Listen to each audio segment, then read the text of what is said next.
நாம் போராடிக்கிட்டு இருக்கிற இந்த சூழ்நிலை சுத்தமாக எதிர்பார்க்காத ஒரு நிகழ்வு. நம்ம தலைமுறை இந்த மாதிரி எதையும் இதுவரைக்கும் பார்த்ததில்லை.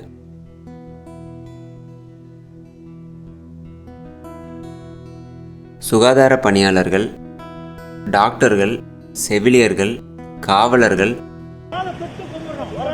தங்களையும் தங்களோட குடும்பத்தோட உயிரையும் இதில் பணையம் வச்சதுக்காகவே உங்களை சிறந்தாழ்ந்து வணங்குறோம்.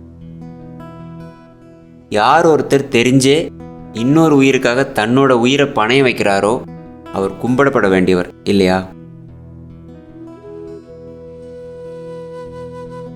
மருத்துவத்துறையில் இருக்கவங்க தன்னோட உயிரை பற்றி கூட கவலைப்படாமல் எந்த மாதிரி தியாகத்தையும் சேவையும் அர்ப்பணிக்கிறாங்கன்னு இந்த நாட்டோட ஒவ்வொரு குடிமகனும் புரிஞ்சுக்கணும்.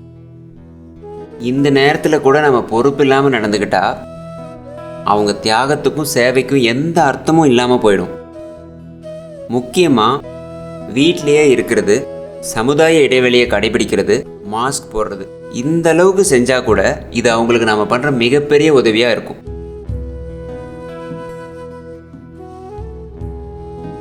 கொரோனா வராத அளவுக்காவது தயவு செஞ்சு உங்களை வச்சுக்கோங்க. அப்படியும் வந்துருச்சா அட்லீஸ்ட் இதை வேற யாருக்கும் பரப்பாமல் பார்த்துப்பேன்னு உறுதி எடுத்துக்கோங்க. நம்ம குறைஞ்சபட்சம் இதை பண்ணாலே மருத்துவர்களும் காவலர்களும் நம்மளை நன்றி உணர்வோடு பார்ப்பாங்க.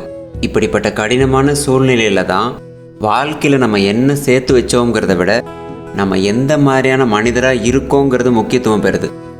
நீங்கள் எந்த மாதிரியான மனிதர்னு இப்போவாவது கொஞ்சம் பாருங்கள். நீங்கள் உங்களோட தனிப்பட்ட சுகத்தையும் சுயலாபத்தையும் ஒதுக்கி வச்சுட்டு இந்த சூழ்நிலைக்கு என்ன தேவையோ அதை செய்யக்கூடிய மனிதரா, இல்லை மற்றவங்க நலனை பற்றி கொஞ்சம் கூட கவலைப்படாமல் உங்கள் முட்டாள்தனத்தையே பண்ண போகிற மனிதரா? இது நம்ம எல்லோருக்குமே ரொம்ப சவாலான காலகட்டங்க. நாம் ஒவ்வொருத்தரும் எழுந்து நின்று மனித நன்மைக்காக இந்த நேரத்தில் என்ன செய்ய முடியுமோ அதை கண்டிப்பாக செய்யணும். முதல் முறையாக இப்படி ஒரு மிகப்பெரிய பிரளயத்தை நம்ம எதிர்கொள்கிறோம். இது நம்ம வாழ்க்கையில் சின்னதாக பாதிப்பை ஏற்படுத்திட்டு போயிடுமா, இல்லை மிகப்பெரிய பேரழிவை ஏற்படுத்துமாங்கிறது நாம் எந்த அளவுக்கு பொறுப்புணர்வோடு நடந்துக்கிறோங்கிறதுல தான் இருக்குது. நமக்கு இங்கே ரெண்டே வாய்ப்பு தாங்க இருக்குது.